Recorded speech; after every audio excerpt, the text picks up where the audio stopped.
சொல்ல வரதெல்லாம் புளிச்சு போன மாதிரி இருக்கலாம், வேடிக்கையாக இருக்கலாம், அரைச்சமாக அரைச்சது போல் இருக்கலாம். ஆனால்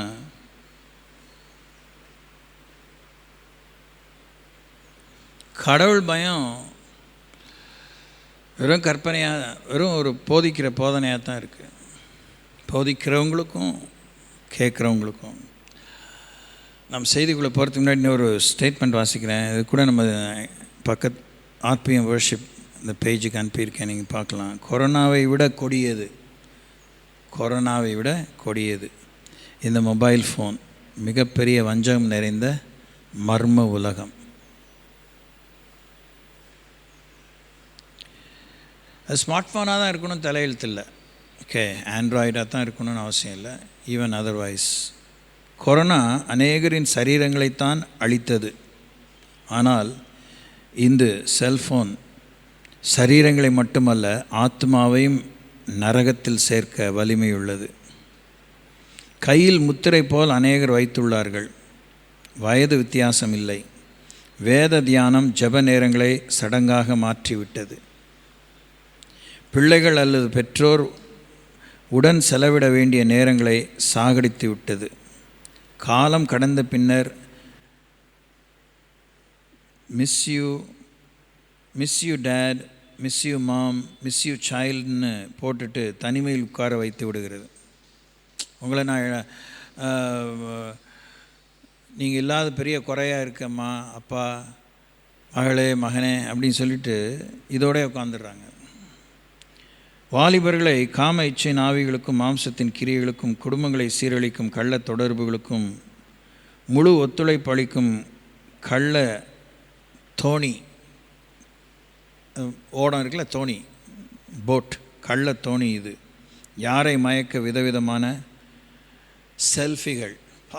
selfie such a big time trap. நம்ம சர்ச்சிலே பார்க்கணும். It's happening everywhere. It's happening in every church. Church service வந்த உடனே முடிஞ்ச உடனே கேர்ள்ஸ் பாய்ஸ் செல்ஃபி எடுத்துக்கிறாங்க. ஓ டியர் கிரைஸ்ட். உடனே நம்ம ப்ராட் மைண்டடாக இருக்குன்னு யோசிக்கிறோம். உடனே அப்படி தான் விமர்சனம் போகுது. உங்களுக்கு பரந்த உள்ள இல்லை, what is wrong in that அப்படின்னு நினைக்கிறோம். ஆனால் அவங்க ஆட்டிடியூட் பாருங்கள் எப்படி இருக்குன்னு. They are conscious about their selves, but they are not conscious about their duties. கஷ்டமாக தான் இருக்கும். என்ன சொல்கிறது எவ்வளோ கஷ்டமாக இருக்கும், உங்களுக்கு கேட்குறது எப்படி இருக்கும் எனக்கு தெரியாது. செல்ஃபி எடுத்துக்கிறவங்க நீங்கள் ஒரு தடவை எடுக்கும்போது நீங்கள் போய் பாருங்கள், வேடிக்கை இருங்க. பாய்ஸ் கேர்ள்ஸ் எடுக்கும்போது அவங்க என்ன பொசிஷனில் நிற்க விரும்புகிறாங்க, என்ன போஸ் கொடுக்க விரும்புகிறாங்க. ஒன்று அப்படியே எடுத்துட்டாங்க. ஒரு 5 to 6 பீப்புள் எடுத்துருப்பாங்க, குரூப்பாக எடுத்துருப்பாங்க. அதை திரும்பி அவங்க பார்ப்பாங்கன்னு நினைக்கிறீங்களா? Maybe once they may see, ஒழுங்காக வந்திருக்கான்னு பார்க்க, அவ்வளோதான். அந்த குழுவில் கான்ஃபரன்சிங்கில் கூடி ஜெபிக்கிறாங்களா, பேசிக்கிறாங்களா? Are they in touch with each other? எல்லாத்தையும் நான் ஆவிக்குரியதாக்கி உங்களுக்கு பேசினதே இல்லை. அதில் எனக்கு மனசாட்சியில் பொய்யே இல்லை. உங்களுக்கு எல்லாத்தையும் உங்களுக்கு காமிக்கிறேன். இந்த பழைய காலத்து போல் எல்லாத்துக்கும் ஆவிக்குரிய பேச்சாக பேசி உங்களை நான் ஏமாத்தலை.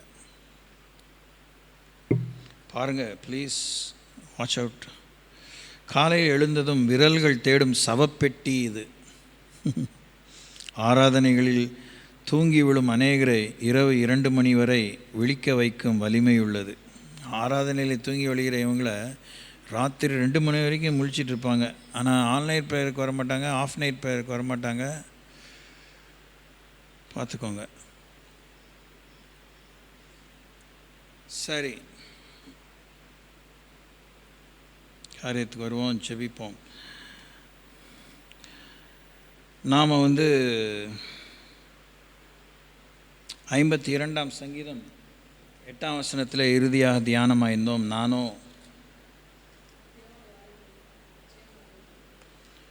நானும் தேவனுடைய ஆலயத்திலே பச்சையான ஒலிவு மரத்தை போல் இருக்கிறேன். தேவனுடைய கிருபையை என்றென்றைக்கும் நம்பியிருக்கிறேன்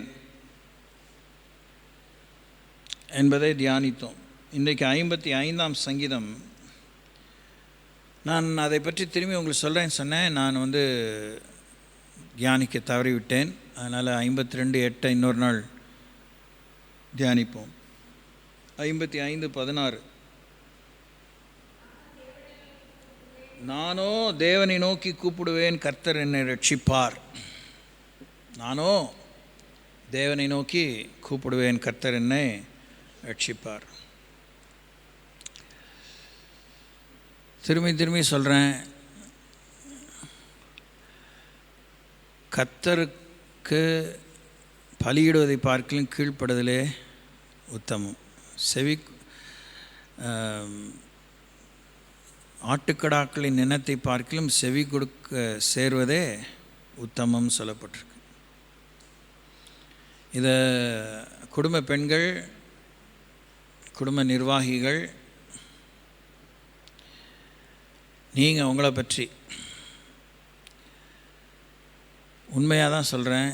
ஏன்னா ரொம்ப நாட்கள் மனசில் வச்சுக்க முடியாது என்னால். கடைசி காலத்தில் இருக்கிறோம். கஷ்டமாக பெரிய கஷ்டங்கள் வர இருக்குது. அது வேத வசனத்தின் நிறைவேறுதலாக இருக்கும். இப்போ நமக்கு வேண்டியது மனதிடன் 1, 2 உடல் சுகம், 3 உண்மையான கீழ்ப்படிதல். அது இருந்தால் தான் ஒத்துழைக்கிறதுக்கு சமயத்துக்கு ஏற்ற புத்தி இருக்கும். இந்த இதெல்லாம் நீங்கள் சரி பண்ணிக்கலைன்னா அப்படிலாம் திடீர் சாம்பார், திடீர் இட்லின்னு எதுவுமே நடக்காது. திடீர்னு கஷ்டத்தில் மாட்டிக்க வேண்டியதுதான்.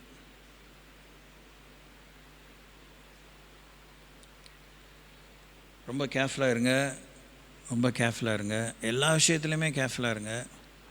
எதையுமே கேர்லெஸ் எடுத்துக்காதீங்க. போதிக்கிற நானும் தான். நான் பெரிய கொம்பைலாம் நீங்கள் நினச்சிடாதீங்க. அதனால தான் இது இவ்வளோ ஷார்ப்பாக உங்களுக்கு சொல்கிறேன்.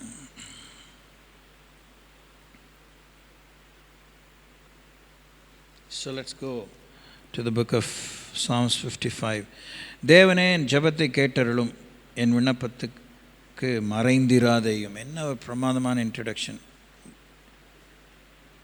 நிகனோத்தில் வாசிக்க தாவீது பாடின ராகத்தலைவனுக்கு ஒப்புவித்த மஸ்கீல் என்னும் சங்கீதம். மஷ்கீல், மிக்தாம், இதெல்லாம் போதக சங்கீதம். ஒரு வாழ்க்கையின் மூலமாக இந்த சங்கீதங்கள், இந்த செயல்கள் மூலமாக, கவிதைகள் மூலமாக கர்த்தர் போதிக்கிறார். ஆத்மாவுக்கு போதிக்கிறார், தெரிந்து கொண்டவனுக்கு போதிக்கிறார், ஒரு அரசனுக்கு போதிக்கிறார், அபிஷேகம் பண்ணப்பட்டவனுக்கு போதிக்கிறார், அவன் கீழே ஆண்டவர் நிர்வாகம் பண்ணும்படி கொடுக்கப்பட்ட தேசத்தின் மக்களுக்கு போதிக்கிறார். இப்படி தான் வாசிக்கணும்னு சமீப காலங்களாக, குறிப்பாக 2 வருஷங்களுக்கு முன்பாகவே இந்த எபிரேய வகுப்புக்கு போயிட்டு வந்தவொடனே சில விஷயங்களை துணுக்காக அவங்களுக்கு சொன்னேன். நானோ தேவனை நோக்கி கூப்பிடுவேன், கர்த்தர் என்னை ரட்சிப்பார். நானோ தேவனை நோக்கி கூப்பிடுவேன், என் தேவனை என் ஜெபத்தை கேட்டருளும், என் விண்ணப்பத்துக்கு மறைந்திராதேயும். எனக்கு செவி கொடுத்து உத்தரவு அருளி செய்யும், சத்துனுடைய கூக்குரல் நிமித்தமும் துன்மார்க்கர் செய்யும் இடுக்கத்து நிமித்தமும் தியானத்தில் முறையிடுகிறேன். நமக்கு சத்துருக்கள் மனுஷர்கள் மாத்திரம் அல்ல, பிசாசு மாத்திரம் அல்ல, நம்முடைய அறியாமை, நம்முடைய மீறுதல், நம்முடைய துணிகரம், நம்முடைய சோம்பல், நம்முடைய சப்பக்கட்டு, நம்முடைய புறக்கணித்தல், தள்ளி போடுதல், ஒத்தி போடுதல், விளையாட்டாக நினச்சதெல்லாம் வினையாக மாறுறது தான் பெரிய வாழ்க்கையில் துக்கம். அதுதான் தோல்வி. அந்த தோல்வியை தான் நம்மளால் சகிச்சிக்க முடியாது. நேருக்கு நேராக ஒருத்தன் போக்கிரித்தனமாக அவன்கிட்ட பேசுகிறான், கொள்கிறான், முழு பகையை பயக்கிறான்னு சொல்லி கெட்ட வார்த்தையை சொல்லி திட்டானா கூட அது கூட நமக்கு பெரிய விஷயம் இல்லை. நம்ம கூடயே இருந்து விளையாட்டுத்தனமாக பழகிட்டு நம்முடைய கேர்லெஸ்னஸ்ஸை வந்து அவன் தெளிவாக நம்ம கேர்லெஸ்ஸாக இருக்கணும்னு நம்ம கேர்லெஸ்னஸ்ஸை தூபம் போட்டு வளர்த்து விட்டுட்டு நம்ம கஷ்டத்தில் மாட்டிக்கும்போது லெஃப்டில் திரும்பினாலும் அவன் இல்லை, ரைட்டில் திரும்பினாலும் இல்லை, பின்னாடி பார்த்தான் இல்லை, முன்னாடி பார்த்தான் இல்லை, எந்த 8 திசையில் அவன் இல்லைங்கும்போது எப்படி இருக்கும்? Be very careful. அதான் சொல்கிறார், துன்மார்க்க செய்யும் இடுக்கத்து நிமித்தம் என் தியானத்தில் முறையிடுகிறேன். கண்ணு கெட்ட பிற்பாடு சூரிய நமஸ்காரம். இப்போ தியானம் பண்ணணும். வெள்ளம் வரத்துக்கு முன்னாடி அணை போடணும். வெள்ளம் வந்த பிற்பாடு ஒன்றும் செய்ய முடியாது. பல நாள் கள்ளன் ஒரு நாள் அகப்படுவான். It applies to every kind of life issues, spiritual, material, physical, ethereal, temporal, eternal.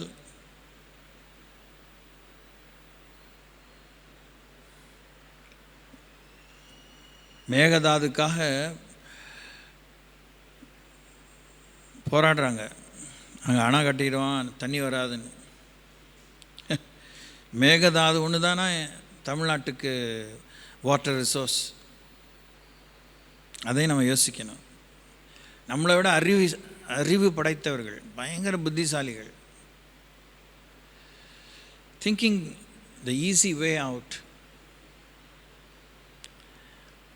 அப்போது அது ஒருத்தர் எடுத்து சொல்லியிருக்கு. அதையும் ஒருத்தர் என்ன, நிறைய பேர் பல ஆண்டுகள் இடைவெளியிலே தமிழகத்தில் இருக்கிற புத்திசாலிகள், திட்டக்குழுவில் இருக்கிற தீர்க்கமாக யோசிக்கிறவங்க, நீர் மேலாண்மை பற்றி அறிந்தவங்க தமிழக அரசுக்கு எடுத்து சொல்லாமலாம் இல்லை.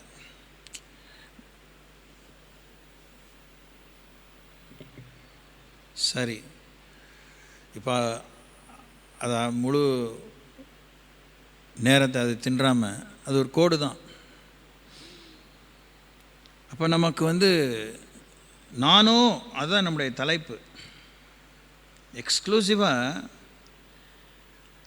தேவனிடத்தில் உறவு வச்சுக்க வேண்டியிருக்கு. கர்த்தர் நமக்குமே அந்த தனித்தன்மை வாய்ந்த அந்த உறவிலே அவரிடத்தில் அண்டிக் கொள்ளும்படியாக நம்மை அழைக்கிறார். நம்மை ஒரு நெருக்கத்துக்குள்ளாய் கொண்டு வந்து, நிர்பந்தத்துக்குள்ளே கொண்டு வந்து அந்த நிர்மலமான உண்மையை, நீதியான உண்மையை நாம் புரிந்து கொள்ள தேவன் உதவி செய்கிறார். திரும்பி கீழே சொல்கிறார், அவர்கள் என்மேல் பழி சாட்டி குரோதம் கொண்டு என்னை பகைக்கிறார்கள். என் இருதயம் எனக்குள் வியாகுலப்படுகிறது. மரண திகில் என்மேல் விழுந்தது. இதெல்லாம் நமக்குள்ளே இருக்கிற போராட்டங்கள். ஒவ்வொரு லெவலில் இருக்கிற ஃப்ரெண்ட்ஷிப்பில் இருக்கிறவங்கக்கிட்ட நம்முடைய இதயத்தை ஓப்பன் பண்ணுவோம். யார்கிட்டையுமே ஓப்பன் பண்ணலைன்னா ஆண்டவர்கிட்ட புலம்பிகிட்டு இருப்போம். அதான் தாவீது செய்கிறார். பயமும் நடுக்கமும் என்னை பிடித்தது, அருக்களிப்பு என்னை மூடிற்று. அப்பொழுது நான் எனக்கு புறாவை போல் சிறகுகள் இருந்தால் நான் பறந்து போய் இளைப்பாறுவேன். சில வசனங்கள்லாம் அவுட் ஆஃப் கான்டெக்ட் எடுத்து நம்ம ஏதாவது சொல்லிடுவோம். இல்லை, அவருடைய ஹோல் மனப்போராட்டம், முழுமையான மனப்போராட்டத்தில் அவர் சொல்கிறத பார்க்குறோம். நான் தூரத்தில் அலைந்து திரிந்து வனாந்தரத்தில் தங்கியிருப்பேன். சும்மா ஒரு ஸ்டேட்மெண்ட் தான். திரும்பி யோசிக்கிறார், அப்படி போய் இருந்துட்டா நல்லாயிருக்கும் போல இருக்கே, வனாந்தரத்தில் இருக்கிறது பெட்டர் போல இருக்குது வீட்டில் இருக்கிறதோடனே. Hello, think, it's also a reality. நம்ம ஒவ்வொருவருடைய ராங் மூவ்ஸ், தவறான தீர்மானங்கள், தவறான செய்கைகள், தவறான முடிவுகள், சோம்பல்கள், தாமதங்கள், தடைகள், நெஞ்செழுத்தங்கள், சப்பக்கட்டுகள், மூடி மறைக்கிறது, பொய் பித்தலாட்டங்கள் வேணாம். அடிக்கிட்டே போனால் எல்லா குப்பையும் கூலமும் அழுகி போனதுமாக தான் இருக்குது நமக்குள்ள. That causes such havoc in our relationships. அங்கே போனால் தான் வனாந்தரம் நல்லா இருக்குன்னு நினைக்கிறீங்களா? வனாந்தரத்தில் இருக்க நாரையும் கோட்டான் குஞ்சுகளும் ஐயோ நம்ம நிம்மதியை கிடைக்கிறதுக்கு வந்துருச்சுங்க அப்படின்னு நினைக்கிற மாதிரி ஆயிரும். மனுஷன் எங்கெல்லாம் போனானோ அந்த இறால்லாம் நாசமாக போயிடுச்சுன்னா உலக விஞ்ஞானிகளும் இந்த சமூக ஆர்வலர்களும் எனக்கு தெரிஞ்சு பாஸ்ட் 60-70 இயர்ஸாக சொல்லிகிட்ருக்காங்க. எனக்கு 64 தான் பாஸ்ட்டு, அதில் ஒரு 10 இயர்ஸ் 54 இயர்ஸாக சொல்லிகிட்ருக்காங்க. ½ செஞ்சுரி சொல்லிகிட்ருக்காங்க. மனுஷன் எங்கெல்லாம் காலை வச்சானா அங்கே புல் முளையிறதுல செத்து போயிடுது பூமி. ஆடு மாடு எத்தனையோ தூரம் இந்த பக்கம் போகுது, ஏதாவது வீணாக போதா? நம்ம இந்த பக்கம் நடந்து போயிடுவோம், 100 பேர் 100 தடவை நடந்து போகிறோங்க, அந்த இடத்துல ஒரு புல்லும் முளையாது. That's a kind of caustic nature that's emanating from our body. Hello, கவனிங்க. In spite of that, இருந்தும் கூட கர்த்தர் நம்மை ரட்சித்திருக்கிறார். கால் மிதிக்கும் தேசமெல்லாம் நமக்கு சொந்தமாக தரக்கூடிய அளவுக்கு நம்முடைய பாதத்திலேருந்து கழிகிற அந்த கழிவு, அதில் இருக்க விஷத்தன்மை தேவன் மாற்றுறாரு. Praise the Lord. How do we conduct ourselves at the end of the day? இவ்வளோ உண்மைகளும் இவ்வளோ காரியங்களையும் தேவன் நமக்குள்ளே மறுரூபத்தை கொடுத்து கிரயத்தை கொடுத்து நம்மை மாற்றியிருக்கிறாரு. என்ன அளவுக்கு நாமே நடத்தி கொள்கிறோம், என்ன அளவுக்கு நாமே வழி நடத்துதலுக்கு பரிசுத்தானுடைய கிரியைக்கு ஒப்பு கொடுக்குறோம்.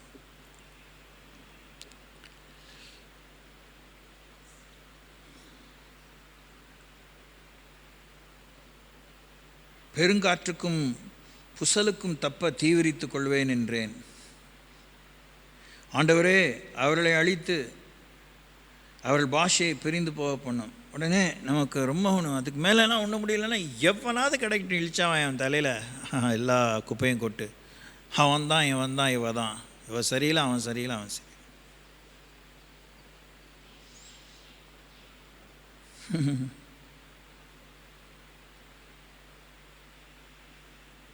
அப்படியே பழியை சொல்லிட்டு வர்றார். அப்புறம் சொல்கிறார் இன்னொரு ரியலைசேஷன், 12ஆம் வசனம், என்னை நிந்தித்தவன் சத்ரு அல்ல, அப்படி இருந்தால் சகிப்பேன். இது நியூ டர்ன். எனக்கு விரோதமாய் பெருமை பாராட்டினவன் பகைஞன் அல்ல, அப்படி இருந்தால் அவனுக்கு மறைந்திருப்பேன். இதெல்லாம் வெட்டி பேச்சு. எனக்கு சமானமான மனுஷனும் என் வழிகாட்டியும் என் தோழனுமாகிய நீயே அவன். நாம் ஒருமித்து இன்பமான ஆலோசனை பண்ணி கூட்டத்தோட தேவாலயத்துக்கு போனோம். எப்படி நாம் ஒருமித்து இன்பமான ஆலோசனை பண்ணி கூட்டத்தோட தேவாலயத்துக்கு போனோம். எப்படி கொஞ்சம் திரும்பி பாருங்கள், இப்படி திரும்பி பாருங்கள் சுற்றி. நீங்கள் தான் இப்படி தான் கூட்டத்தோடு இன்பமாக ஆலோசனை பண்ணி வந்துட்டு இருந்தீங்க. இப்போ எப்படி இருக்கீங்க? கழுதை தெஞ்சு கட்டவரெலாம் இருக்கிறீங்க. உங்களை பற்றி ஏன் உங்களுக்கு சூடு சொரண வெக்கம் இல்லை? ஏன் இன்னும் துணிகிறோம்? ஏன் இன்னும் நெஞ்செழுத்தோம்? ஏன் என்ன பார்க்க சகிக்கலை? எத்தனை சகோதரிகளுக்கு நீங்கள் கடவுளுக்கு முன்னாடி காவலாளியான்னு ஆண்டவர் கேட்க போகிறாரு, கேட்க தான் போகிறாரு. அவள் அப்படி இருந்தால் சொல்லாத, ஏன்ட்ட கூச்சல் போடாதீங்க. வெட்டித்தனமானவங்க உங்கள் வீராப்போ உங்கள் வீட்டு ஆம்பளைகிட்ட தான் உங்களால் காமிக்க முடியுது. கடவுள்கிட்ட காமிக்க முடியுதா? பிசாஸ்கிட்ட காமிக்க முடியுதா? ஆத்மாதான் பண்ணி ஒருத்தனை வழி நடத்தி சீஷி ஆக்க வேண்டிய அவள்கிட்ட அவங்ககிட்ட காமிக்க முடியுதா? பேசாதீங்க. மானங்கட்ட வாழ்க்கை. Shame on you, shame on you.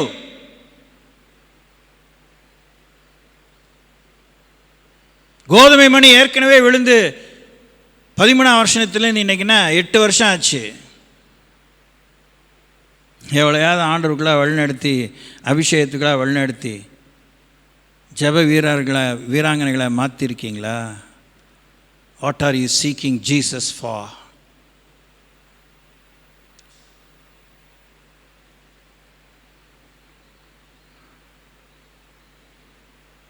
நானும் தேவனை நோக்கி கூப்பிடுவேன், கர்த்தர் என்னை ரட்சிப்பார். இவர் பழைய ஏற்பாட்டிலேருந்து கதறார். நமக்கு எல்லாம் கொட்டி கொடுத்தும் நம்ம எப்படி இருக்கிறோம்? Escapes. We constantly escape from responsibilities. நானும் தான் யோசிக்கிறேன், நானும் தான் உங்களுக்கு சொல்லிகிட்டே இருக்கிறேன். உங்கள் குடும்பத்தை தான் பீத்தலாக வச்சுருக்கீங்களா?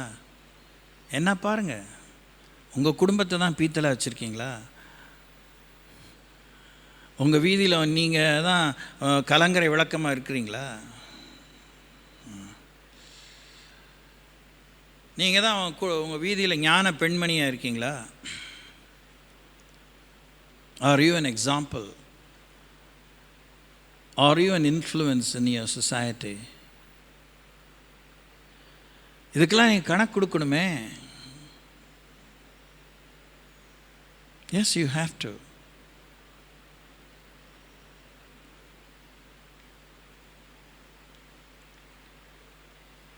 நாம் ஒருமித்து இன்பமான ஆலோசனை பண்ணி கூட்டத்தோடு தேவாலயத்துக்கு போனோம், மரணம் அவர்களை தொடர்ந்து இப்படி. அதெல்லாம் விடுங்க, அவர் அந்த அந்த ஆவியில், பழைய ஏற்பாட்டு ஆவியில் சொல்கிறாரு. ஆனால் அந்த விழுந்து போன சுவாபம் பழைய ஏற்பாடு புதிய ஏற்பாடு இல்லை, ஆதாமிலிருந்தே வந்துட்டுருக்கு. அந்த அந்த மெய்மையை நாம் முழு புஷ்ணிங்க சோத்தில் மறைக்க முடியாது. சொல்லிட்டு சொல்கிறாரு, அந்தி சந்தி மத்தியான, அடுத்த வசனத்தில், அந்தி சந்தி மத்தியான வேளைகளிலும் நான் தியானம் பண்ணி முறையிடுவேன், அவரின் சத்தத்தை கேட்பார். எத்தனை தடவை நம்ம ஜெபம் பண்ணாலும் இஸ் காட் லிசன்ஸ். கேட்குறாரா? ஜெபம் பண்ணிகிட்டே தான் இருக்கேன்னு சொல்கிறேன், கேட்குறாரா? அவன் நம்ம ஜெபத்தை கேட்கலையா? லூக்கா 18:7 என்ன வாசிக்கிறோம்? அதை ராங்காக கோட் பண்ணிடக்கூடாதுன்னா, சீக் அந்தப்படியே தேவன் தம்மை நோக்கி இரவும் பகலும் கூப்பிடுகிறவர்களாகிய தம்மால் தெரிந்து கொள்ளப்பட்ட விஷயத்தில் நீடிய பொறுமையாக இருந்து அவர்களுக்கு நியாயம் செய்யாமல் இருப்பாரோ, சீக்கிரத்தில் நியாயம் செய்வார், அவர்களுக்கு நியாயம் செய்வார் என்று உங்களுக்கு சொல்லுகிறேன். சீக்கிரத்தில் நியாயம் செய்வார்னு சொல்லி, ஆகிலும் மனுஷகுமார் வரும்போது பூமியிலே விசுவாசத்தை காண்பாரோ.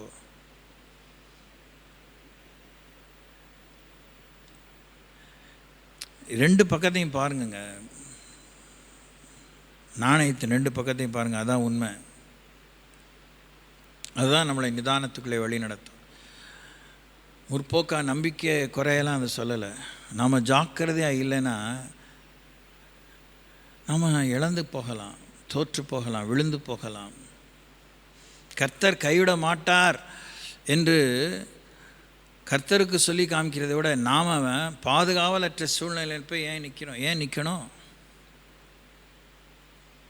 நாம் எப்படி நம்ம நடந்துக்கிறோம்? நீங்கள் கோச்சிக்கலைன்னா நான் நரகத்துக்குள்ளே தான் இருப்பேன், நீங்கள் அதுலேருந்து தூக்கிட்டு வந்து என்னை பரலோகத்தில் வைங்கன்னு சொல்கிற மாதிரி இருக்குது. இந்த மாதிரி பெரிய அதிரடி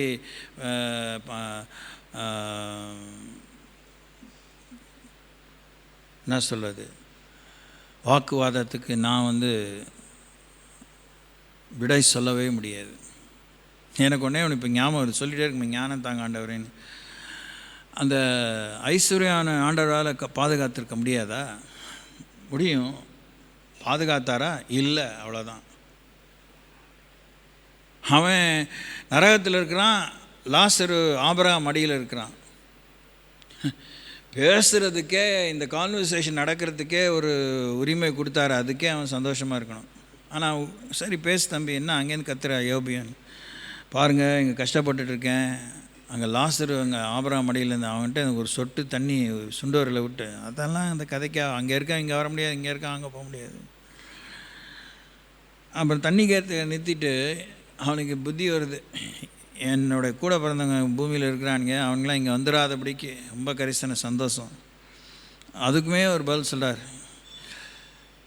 இங்கேருந்து ஒருத்தன் பூமிக்கு போக முடியாது, பூமியிலேருந்து ஒருத்தன் இங்கே வர முடியாது, இது அங்கே நியாய பிரமாணங்களும் மோசையின் பிரமாணங்கள் இருக்குது, அதுக்கு ஒருத்தன் செவி கொடுக்கலன்னா இங்கேருந்து ஒருத்தன் அனுப்பினாலும் யாரும் கேட்க மாட்டாங்க அப்படின்னு சொல்கிறாரு. பைபிளே அது ஒரு அவுட்ஸ்டாண்டிங் போர்ஷன். ஏன்னா அது ஒரு சம்பவம், அதை ஆண்டவர் ஓமையாக சொல்லலை. ஒரு ஊரில் ஐஸ்வர்யான்னு ஒருத்தன் இருந்தான்னு சொல்கிறார், பேர் தான் சொல்லலை. லாசரும் ஒருத்தன் இருந்தாங்கிற கரெக்டாக சொல்கிறார். அப்போது அது கட்டுக்கதையல்ல, நடந்த ஒரு இல்லஸ்ட்ரேஷன், ரியல் இவெண்ட். ஆமாம், நம்ம ரொம்பவே கவனமாக, அந்தி சந்தி மத்தியான வேளைகளில் நான் தியானம் பண்ணி முறையிடுவேன், அவர் சத்தத்தை கேட்பார், திரளான கூட்டமாய் கூடி என்னோடு எதிர்த்தார்கள், அவரோ எனக்கு நேரிட்ட போரை நீக்கி என் ஆத்மாவை சமாதானத்தோடு மீட்டு விட்டார். சரி, அவர் அந்த பிரமாண காலத்தில் அந்த அளவுக்கு நடந்துக்கிட்டார், தெரிஞ்ச அளவுக்கு நடந்துக்கிட்டார், பலி செலுத்தினார், ஒப்புரவானார், கர்த்தரை தான் நோக்கி பார்ப்பேன், அவர் தான் என்னுடைய சகாயர்னு நினைப்பேன், அவர் தான் என்னை ரட்சிப்பார் இருந்தார். அவருடைய புயபலத்தை நம்பலை, படைபலத்தை நம்பலை, தன்னை உயர்த்தின அந்தஸ்தை அவர் பீத்திக்கலை. That's something commendable regarding David. நம்ம ஒரு வழி சரியாக வரலைன்னா பல விஷயத்தை சப்பக்கட்டாக யோசித்துக்கிறோம். நாம் நம்முடைய சுயநீதியில் நம்பிக்கையாக இருக்கிறோம். சுயநீதிங்க எவ்வளோ பெரிய ஒரு போக்கிரித்தனமான ஒரு வஞ்சிக்கிற குணம்னா, அது நம்மளை கண்ணை குருடாக்கிடும், மனசை கடினமாக்கிடும். கத்தட்ட பேசிக்கலாம், ஆண்டவர் எனக்கு தெரியும், நான் சொன்னால் கேட்பார். இங்கே வெளியில் ஆர்கியூ பண்ணிவிட்டு அங்கே போய் லபோதிப்பான்னு ஆண்டவர் என்ன பண்ணுவார்? மனம் திரும்ப தான் சொல்லுவார். நீ விட்டு கொடுத்து தான் ஆகணும்னு சொல்லுவார். கொஞ்சம் மூக்கு நறுக்கு படணும்னு தான் சொல்லுவார். என்னை நம்புங்க.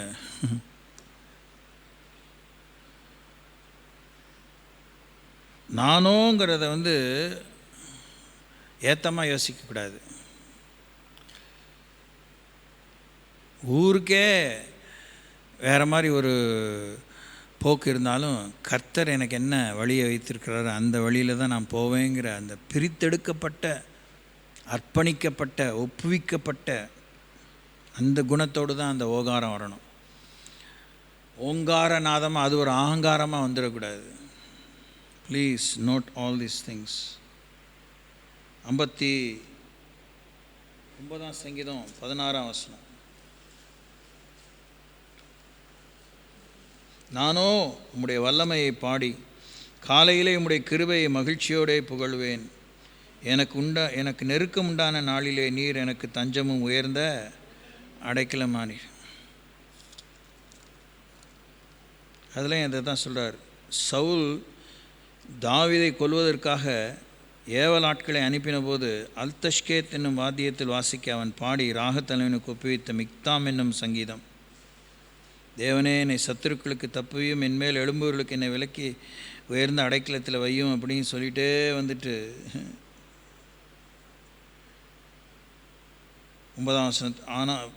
ஆனாலும் கர்த்தாவே, நீர் அவர்களை பார்த்து நகைப்பீர், புறஜாதிகள் யாவரும் இகழ்வீர். அவன் வல்லமை நான் கண்டு உமக்கு காத்திருப்பேன். தேவனே, எனக்கு உயர்ந்த அடைக்கலம். இதெல்லாம் சொல்லிட்டு தான் இதை சொல்லிட்டு வர்றார்.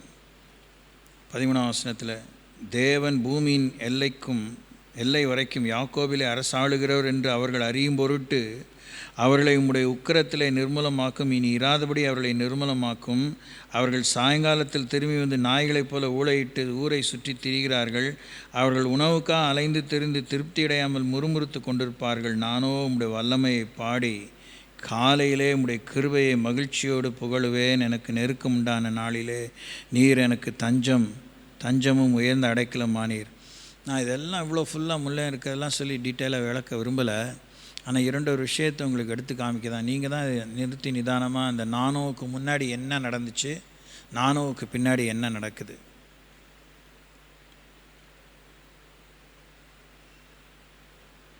நமக்கு வர சவால்கள் குடும்ப, சமுதாய, சபை, சரீர, இம்மை மறுமை, ஆவி ஆத்மா சரீரத்தில் உண்டான போராட்டத்தில் நானோ உம்முடைய வல்லமையை பாடி காலையிலே உம்முடைய கிருபையை மகிழ்ச்சியோடே புகழுவேன். அதை தான் நம்ம உருப்படியாக செய்கிறோமா? அது செய்யலை. அன்னைக்கு அந்த பிரமாண காலத்தில் இந்த நெருக்கடி, அவர் அபிஷேகம் பண்ணி உட்கார வச்சதும் இவருக்கு இருந்த விழுந்து போன சுவாபத்தில் நடந்து கொண்ட போக்கு, ஒரு இடத்துல சொல்கிறார் பார்த்தீங்களா? அது நீங்கள் எப்படி கவனிக்கிறீங்களோ எனக்கு தெரில. ஆலயத்தை கட்ட துடிக்கிறாரு. ரொம்ப வேகமாக உடனே நாத்தான் அனுப்பி, இந்தா அவன் ஒத்த காலில் நிற்கிறான், அவன் நினச்சதை செஞ்சிட போகிறான், போய் அனுப்பி சொல்கிறார், நீ எனக்கு ஆலயத்தை கட்ட வேண்டாம், நீ ரொம்ப ரத்தத்தை சிந்திட்ட. அன்புக்குரியவர்களே, கர்த்தர் நம்மளை பார்க்குறாரு. நம்மளை நேசிக்காமல் இல்லை, தாவீதை கைவிட்டல. ஆனால் தாவீதை எதை செய்யணும் செய்யக்கூடாதுன்னு தேவன் தீர்மானிக்கிறாரு. இந்த மாதிரி ஒரு முரட்டுத்தனமான வெட்டி வீராப்பு பீத்தல் நமக்குள்ளே இருக்குது. அதான் அந்த சுயநீதியினுடைய வஞ்சகம். ஆனால் தாவீது அதுலேயும் ஒரு விஷயத்தை, கர்த்தர் மேல் இருக்க அந்த வைராக்கியத்தை விட்டு விடாமல் ஒரு காரியம் செய்கிறார் பாருங்கள். அவர் தான் என்ன ஆலயத்தை கட்டக்கூடாதுன்னு சொல்லிட்டார். ஆலயத்தை நான் தானே கட்டக்கூடாது, ஆனால் ஆலயத்துக்காக பொருளை சேர்த்து வைக்கலாம்ல, பொருளை சேர்த்து வச்சார். நான் செய்யக்கூடாதுன்னு எனக்கு என்ன போச்சு, நீங்களாச்சும் உங்கள் வேலையாச்சும் உங்கள் கோயிலாச்சு குளமாச்சு அப்படின்னு இல்லை. ஐயோ இந்த பாக்கியத்தை நான் இழந்துட்டேன். ஆனால் அந்த ஆலயத்தை என் மகன் கட்டினாலும் அவனுக்கு வேண்டிய காரியத்தை நான் சேர்த்து வைத்தார். அந்த புத்தி நமக்கு வருமா? நமக்கு இருக்கா? அதான் வேணும். அதனால்தான் தாவீதை ஆண்டவர் சொன்னால் என் இதயத்துக்கு ஏற்ற தாசன் சொல்லி. என்னால் நடக்காது, எனக்கு என்ன அதில் என்ன பங்கு இருக்குது? எனக்கு அவசியமே இல்லை. என்ன அவங்க கூப்பிடல, ஆனால் நான் வரமாட்டேன். அதனால தான் சபையெல்லாம் உருப்பட மாட்டேங்குது, சமுதாயம் உருப்பட மாட்டேங்குது. எல்லாமே ஜாதி சபையாக தான் இருக்குது, ஜாதி கூட்டமாக தான் இருக்குது. நம்ம எவ்வளோ தான் சாயம் பூசிக்கிட்டாலும் கடவுள் அங்கேருந்து காரி துப்பிடுவார் ஒரு நாள். நம்ம மூஞ்சி முகரை அப்படி இருக்குது. துக்கமாக தான் இருக்குது ஊழியம் செய்கிறதுக்கு. எனக்கு சந்தோஷமாக இல்லை சில நேரத்தில். ஆனால் நான் அப்போ மனம் திரும்புவேன். ஊழியம் எந்த இல்லை, வார்த்தை எந்த இல்லை, எதுவுமே எந்த இல்லை, எல்லாம் அவருது. அவர் போய் என் தகுதி இல்லாத என்ன வேலை கொடுத்துருக்கா, அதை நான் மூஞ்சி தூக்கி வச்சுக்காமல் உள்ளதை சொல்வேன்னு தான் இதை சொல்கிறேன்.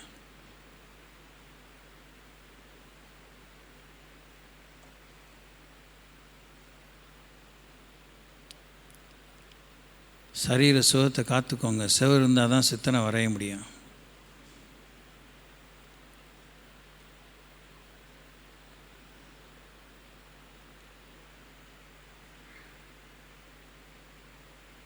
வாசிக்கலாம். 69ஆம் சங்கீதம் 29ஆம் வசனம். Book of Psalm 69 verse 29.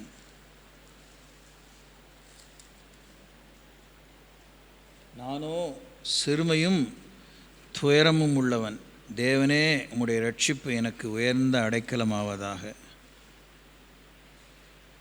நானோ சிறுமையும் துயரம் உள்ளவன், தேவனே உம்முடைய ரட்சிப்பு எனக்கு உயர்ந்த அடைக்கலமாவதாக.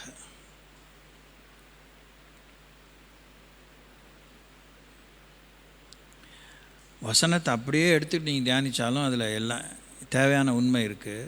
அதில் முன்னையும் பின்னையும் கான்டெக்ஸ்டில் நீங்கள் எடுத்து வாசிங்கன்னா இன்னும் அது தெளிவாக விளக்கமாக முடியும். நாம் ஏன் சிறுமையும் எளிமையும் ஆனோம்?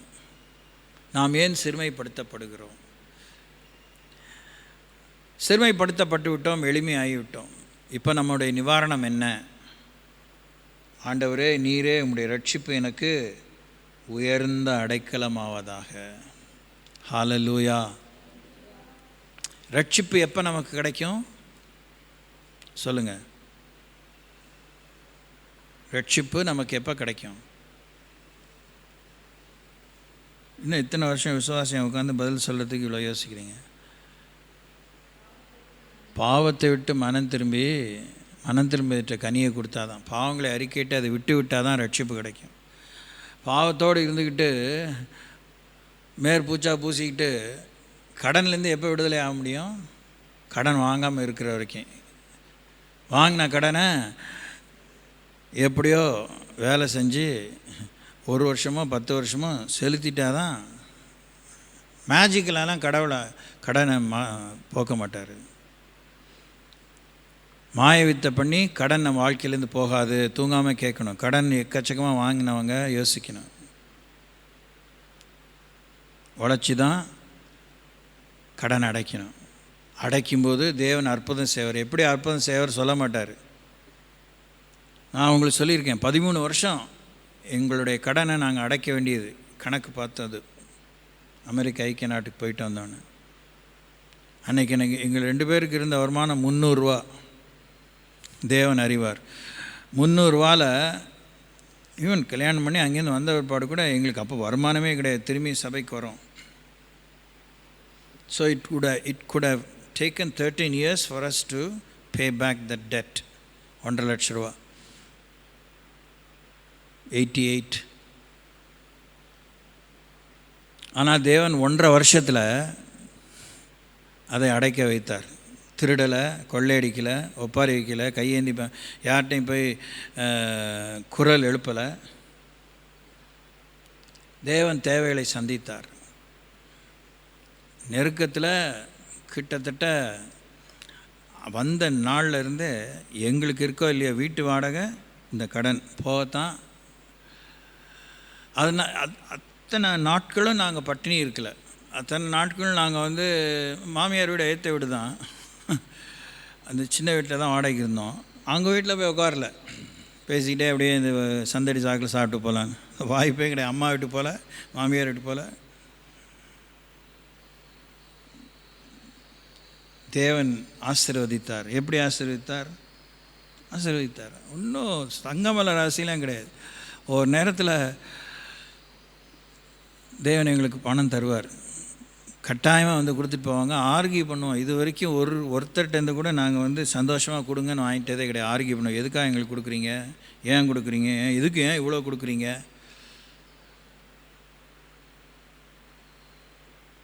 ஆனால் கர்த்தர் சொன்னாருமாங்க, after lot of argument we take it. Sometimes வேண்டானே சொல்லியிருக்கோம், வேண்டானே சொல்லியிருக்கோம். அது மாதிரி ஒரு சொல்லும்போது ஒருத்தர் ரொம்ப it's quite a big amount brother, why you ரிஜெக்டட்னாரு. பிக் ஆர் ஸ்மால் அமௌண்ட் இல்லை, எங்களுக்கு விடுதலை இல்லை, சாரி, தேங்க்யூ, வி டோன்ட் உங்களை நாங்கள் அவமதிக்கல, மன்னிக்கணும், சாரி, வேறு எதாவது பேசலாமா அப்படின்ட்டு அனுப்பிடுவோம். கர்த்தரை பிடிச்சிக்கணும், விதைக்கணும். எங்கள் கடன் போகிறதுக்கு இன்னொரு பெரிய ரகசியம், ஓயாமல் விதைச்சிட்டே இருக்கணும். இன்னைய வரைக்கும் விதைச்சிட்டே இருக்கிறேன். கீப் ஆன் சோயிங், விதைத்து கொண்டே இருக்கணும், வெறுங்கையில் முளம் போடக்கூடாது. தேவன் ஒரு காலத்தில் விளைய செய்வார், ஒரு காலத்தில் விளைய செய்வார். காரியத்துக்கு வருவோம். கதையை கேட்குறதுக்கு நல்லாயிருக்கும். 69ஆம் சங்கீதம் 29. நானோ சிறுமையும் துயரமும் உள்ளவன், தேவனே உம்முடைய ரட்சிப்பு எனக்கு உயர்ந்த அடைக்கலமாவது. அடுத்தது 70ஆம் சங்கீதம் 5ஆம் வசனம். நானோ சிறுமையும் எளிமையுமானவன், தேவனே என்னிடத்தில் தீவிரமாய் வாரும், நீர் என் துணையும் என்னை விடுவிக்கிறவருமானவர், கர்த்தாவே தாமதியாதேயும். எல்லாம் நிறுத்தி நிதானமாக உச்சரித்து வாசிங்க, புரிஞ்சு வாசிங்க. நீர் இடத்துல தீவிரமாய் வாரும். கடவுளை உங்ககிட்ட தீவிரமாக வாரம் கூப்பிட்டு வாயில் இப்படி வசனத்தை வாசிச்சிடலாம். அவர் வந்துட்டார்னா என்ன செய்வீங்க? என்ன நான் கூப்பிட்டேன் வந்துட்டீங்க, ஆமாவா இல்லையா? விருந்தாளிகளை பற்றி அப்படி தான் யோசிக்கணும். சும்மா ஒரு ஒப்புக்கு சொன்னேன், வந்துவிட்டாங்க ஃபேமிலியாக, கையும் ஓடல காலும் ஓடல. எப்படி என்ன பார்க்க சைக்கிள் உங்களுக்கு? ஆண்டவரே என்னிடத்துல தீவிரமாக அவன் கேட்டுறாதீங்கம்மா, வந்துடுவார். ஒப்பு கொடுத்துருவீங்களா? ஆண்டவரே என் புருஷன், ஆண்டவரே என் பிள்ளை, பாருங்கள் எப்படி இருக்கீங்க பாருங்கள். கர்த்தாவே தீவிரமாக என்னிடத்துல வாரும். உடனே நீங்கள் என்ன நினைக்கிறீங்க, ஒன்று கூட்டிகிட்டு போயிடுவான்னு எனக்கு கிடையாது. கூட்டிகிட்டு போகிற வர்றது இதுதான் வேறு தோத்திரம். அதெல்லாம் அவங்களுக்கு சொல்லித்தன அவசியம் இல்லை. கர்த்தாவே தீவிரமாக என்னிடத்துல வாரும். சீரியஸாக சொல்கிறேன், இந்த வார்த்தை அப்படியே நிறைவேறும். நான் தேவனுடைய வேலைக்காரன். நானோ சிறுமையும் எளிமையுமானவன், தேவனே என்னிடத்திலே தீவிரமாய் வாரும். இப்போ கடவுள் வந்து தீவிரமாய் வரேன்னு சொல்லலை, கூப்பிட்றது யார்? நாம. வந்துட்டு போங்கன்னு சொல்கிறது வேறு, தீவிரமாய் வாருன்னு சொன்னால் அது வேறு. தீவிரமாக வரவன் எப்படி வருவான் சொல்லுங்கங்க?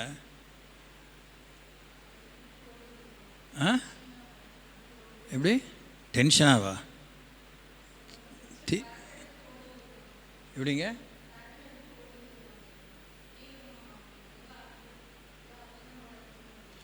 இப்போ நீங்கள் எப்படி தான் தீவிரமாக வரவங்க வேலை ஆறத்துக்கு வருவாங்க. Praise the Lord. பொழுதுபோக்க வரமாட்டாங்க. வந்த காரியம் முடியறதுக்கு வருவாங்க. அந்த காரியத்தை முடிச்சுட்டு தான் போவாங்க. வர்ற அந்த வேகமே நவருங்கன்ட்டுருவாங்க. நீங்கள் இல்லைங்க, இல்லை நவருங்க, நான் பார்த்துக்கிறேன். அவங்களுக்கு வேலையாகணும், நம்ம வேலையை அவங்க சரி பண்ணணும். அப்போது கொச்சையாக சொல்லப்போனால், கர்த்தாவே தீவிரமாக வரணும், என்னை சரி பண்ணுங்கன்ட்டீங்க, வந்தால் என்ன பண்ணுவார்? சரி பண்ணிடுவார். தோத்திரம். Praise the Lord. அல்லேலூயா. என்ன அவன் கூப்பிட்டேன், என்ன சரி பண்ணிடுவார், அவ்வளோதான். எத்தனை பேர் உண்மையை என்ன சரி பண்ணணும்னு ஆயத்தமாக இருக்கிறீங்க? கையை காலெலாம் தூக்கிடாதீங்க.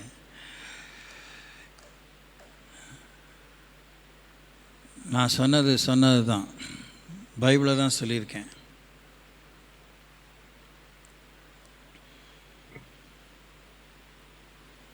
என் ஆண்டவர் ஊழியத்துக்கு கூப்பிடும்போது சரி பண்ணி தான் கூப்பிட்டாரு. ஊழியத்துக்கு வரும்போதே என் தலையில் 3700 சொச்ச ரூபா, 800 வச்சுக்கோங்களேன், கிட்டத்தட்ட 4000 வச்சுக்கோங்க, ரவுண்டாக 4000 ருபீஸ் என் தலையில் கடன் இருந்துச்சு. கவர்மெண்ட்டுக்கு நான் கட்டணும், லோன் ஸ்காலர்ஷிப். என் மனசில் இருந்து தான் இருந்துச்சு, எனக்கு வருமானமே கிடையாது. நான் ஊழியத்தில் வந்து 2 வருஷம் எனக்கு வருமானமே கிடையாது.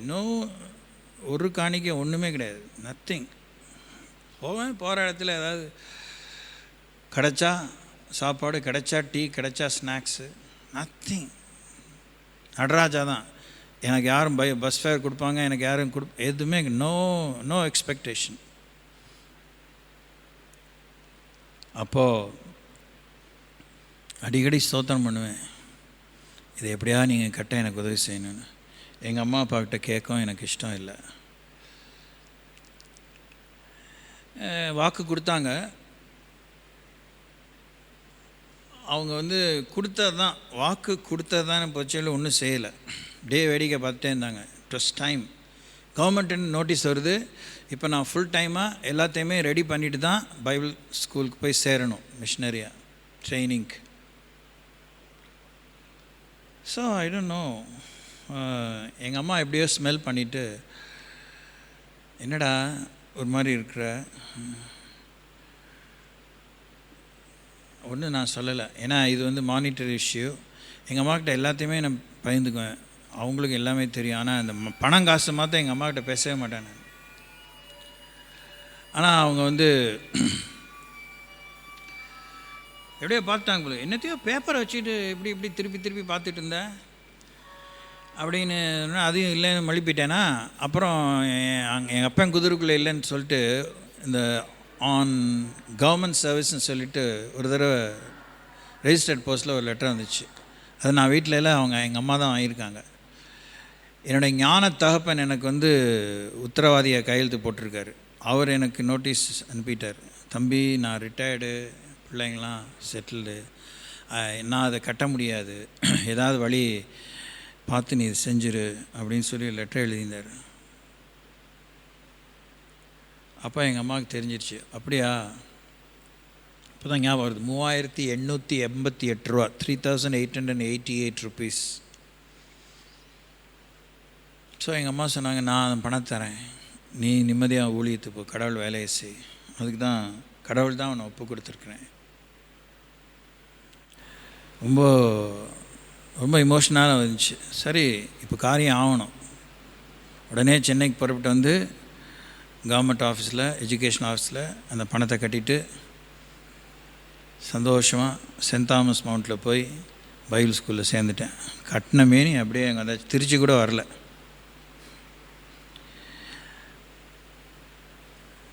கர்த்தாவே தீவிரமாக என்னிடத்திலே வாரும் அப்படின்னா, கர்த்தர் நமக்கு தீவிரமாக உதவி செய்வார். அப்போ பிகு பண்ணாமல் இருக்கணும். ப்ரைஸ் தி லார்ட், ப்ரைஸ் தி லார்ட். ரொம்ப சாதாரணமான எக்ஸாம்பிள்ஸாக உங்களுக்கு சொல்லிகிட்டு இருக்கேன். சுரீருங்கிற மாதிரி நிறைய எக்ஸாம்பிள் சொல்லலாம், உண்மையாக லைவ் எக்ஸாம்பிள் சொல்லலாம். அது இப்போ உங்களால் தாங்க முடியாது. கர்த்தாவே தீவிரமாக இடத்துல வரும். இந்த ஓடி பிடிச்சி விளையாண்டுட்டு இருக்காதீங்க, ஏமாற்றிட்டு இருக்காதீங்க. வாயிலே தோசை விட்ட சபை. ரகபோத் பெனியலுக்கு இன்னும் கர்த்தருடைய கரம் நீட்டப்படும். சரி செய்வார், உங்கள் ஒவ்வொருத்தரையும் ஒவ்வொரு குடும்பத்தை சரி செய்வார். என்னை அழைத்தவர் உண்மையுள்ளவர். என் துக்கத்தை தேவன் ஆற்றுவார்.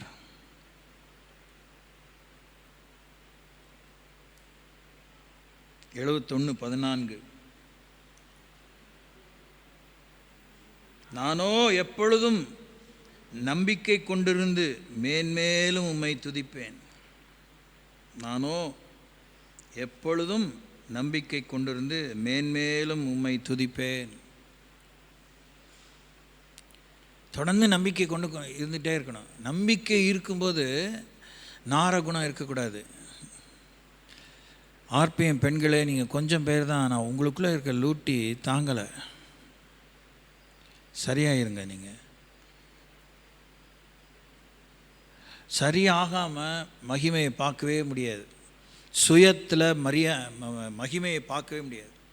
நம்முடைய சுயத்தால் கடவுளை மகிமையை பார்க்கவே முடியாது, மகிமையை அனுபவிக்கவே முடியாது.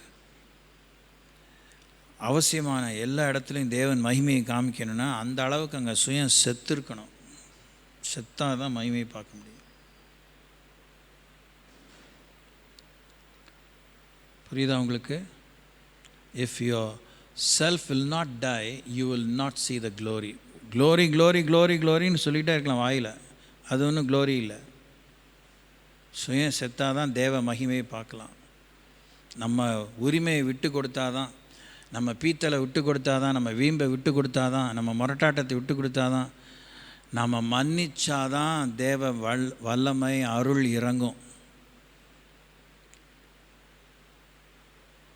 நாம் நம்முடைய பொருளால் நம்ம ஏமாற்றிக்க முடியாது. we cannot pacify our desperation with cash and kind and friendship. ஏமாற்றிக்காதீங்க. ஆர்பிஎம்ஐ தீர்க்க தரிசனமாக தான் பேசிகிட்டு இருக்கேன். நீங்கள் கொஞ்சம் பேர் தான், நீங்கள் குடும்ப நிர்வாகிகள், நீங்கள் தான் மற்றவங்களுக்கு போய் சொல்லணும். சொல்கிறதுக்கு முன்னாடி நீங்கள் வாழ்ந்துடணும். நம்ம சபை நிலைமை எப்படி தெரியுமா? சப்பக்கட்டாக தான் வாழ்ந்துட்டுருக்கீங்க. உங்கள்கிட்ட ட்ரூ இன்வெஸ்ட்மெண்ட் இல்லை. You don't have.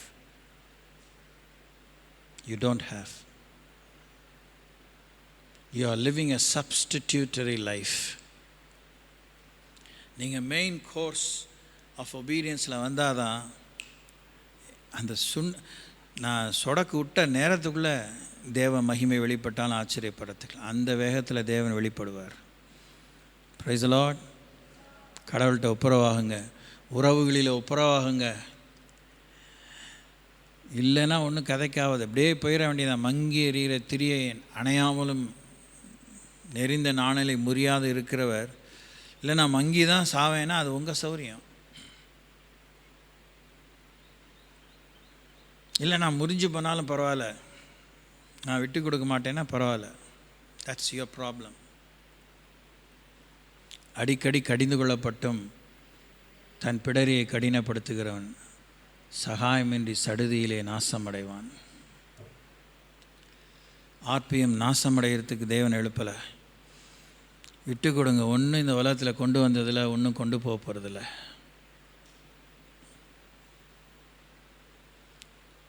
நானோ உம்மை நம்பி கொண்டிருந்து மேன்மேலும், நானோ நம்பிக்கை கொண்டிருந்து மேன்மேலும் உம்மை துதிப்பேன்.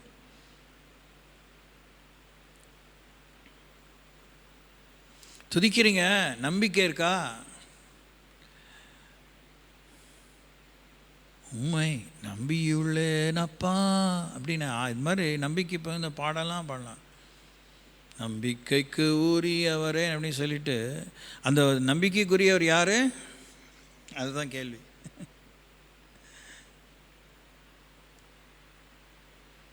எழுபத்தி 5:9.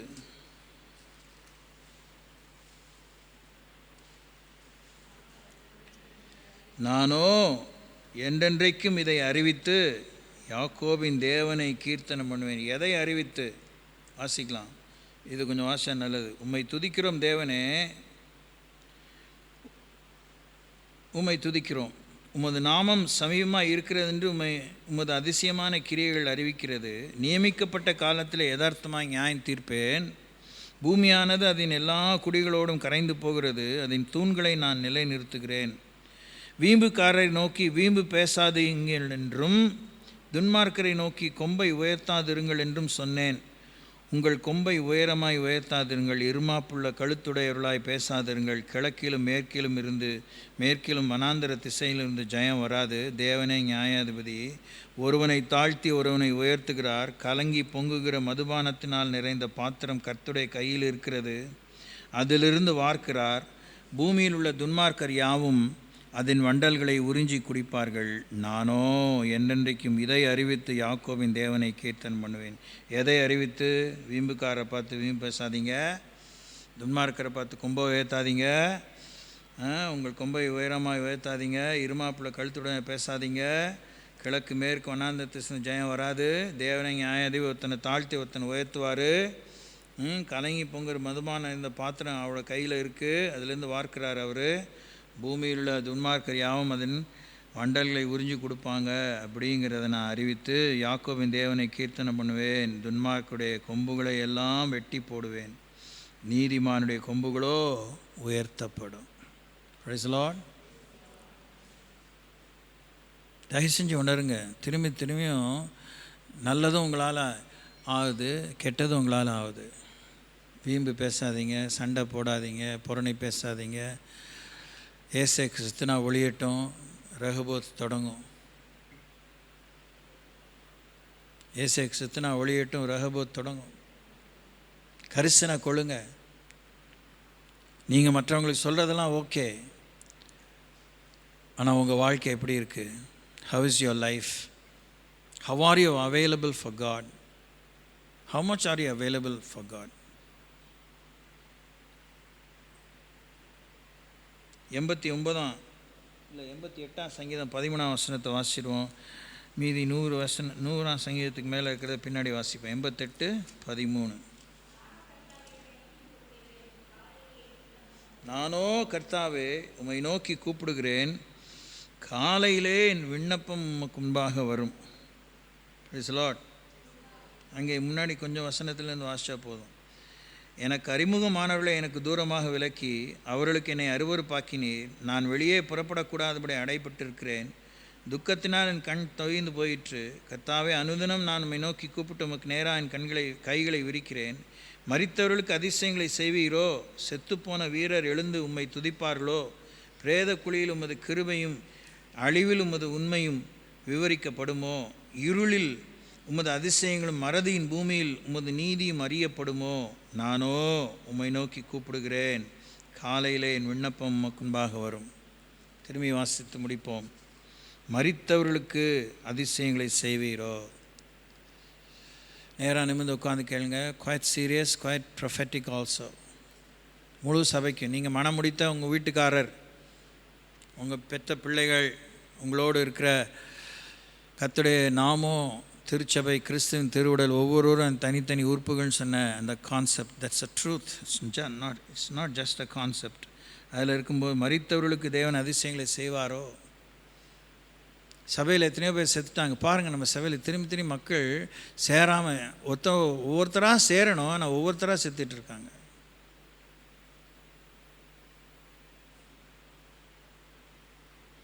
செத்துப்போன வீரர் எழுந்து உம்மை துதிப்பார்களோ? பிரேத குழியில் உமது கிருபையும் அழிவில் உமது உண்மையும் விவரிக்கப்படுமோ? இருளில் உமது அதிசயங்களும் மறதியின் பூமியில் உமது நீதியும் அறியப்படுமோ? திரும்பி இதை வாசிங்க. அப்போ தான் தரிசனம் வெடித்து கிளம்பும், அக்கினி உங்களுக்குள்ளே மூழும்.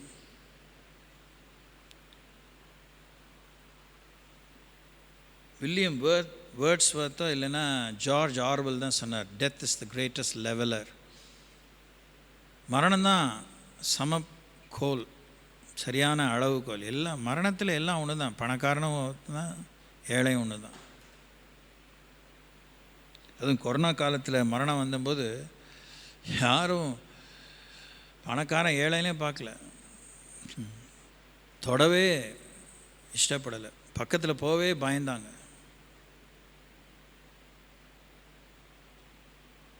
இப்போ உயிர் இருக்குது, நமக்கு இப்போ உணர்வு இருக்குது, புத்தி இருக்குது, சௌரியம் இருக்குது. நானோ கர்த்தாவே உம்மை நோக்கி கூப்பிடுகிறேன், காலையிலே என் விண்ணப்பம் உமக்கு முன்பாக வரும். As long as we are alive, we have hope, we have time, opportunity to talk to God. கண்களை மூடுவோம், தேவனை நோக்கி பார்ப்போம்.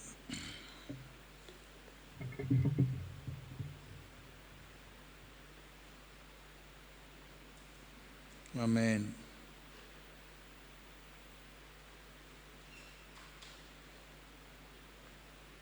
Yes, Lord Jesus.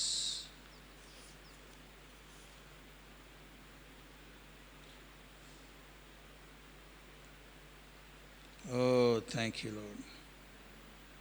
உடைந்த நொந்த உள்ளத்தோடு கூடவே இருந்து பாதுகாக்கின்றே. உடைந்த நொந்த உள்ளத்தோடு கூடவே இருந்து பாதுகாக்கின்றே. அநேக துன்பங்கள் சேர்ந்து வந்தாலும் அனைத்தினின்றும் நீர் விடுவிக்கின்றே. அநேக துன்பங்கள் சேர்ந்து வந்தாலும் அனைத்தினின்றும் நீர் விடுவிக்கின்றே. அவமானம் அடைவதில்லை அப்பா, நான் உமது பிள்ளை. அவமானம் அடைவதில்லை அப்பா, நான் உமது பிள்ளை. தேடினேன், கூப்பிட்டேன், பதில் தந்தீரே. பயங்கள் நீக்கி பாதுகாத்தீரே. உம்மை தேடினேன், கூப்பிட்டேன், பதில் தந்தீரே. பயங்கள் நீக்கி பாதுகாத்தீரே. எலும்புகள் நரம்புகள் முறிந்திடாமல் யெகோவா தேவன் பார்த்து கொள்வி. எலும்புகள் நரம்புகள் முறிந்திடாமல் யெகோவா தேவன் நீர் பார்த்து கொள்வி. அவமானம் அடைவதில்லை அப்பா, நான் உமது பிள்ளை. அவமானம் அடைவதில்லை அப்பா, நான் உமது பிள்ளை. உம்மைத்தான் நான் பார்க்கிறேன், பிரகாசம் அடைகின்றேன். உம்மைத்தான் நான் பார்க்கிறேன், பிரகாசம் அடைகின்றேன். ஏற்பட்ட யாராவது ஸ்தோத்திரிப்போம். Thank you Lord.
ஆமென். என் ஆத்மாவை கர்த்தரை ஸ்தோத்திரி, என் முழுவதுமே பரிசுத்த நாமத்தை ஸ்தோத்திரி.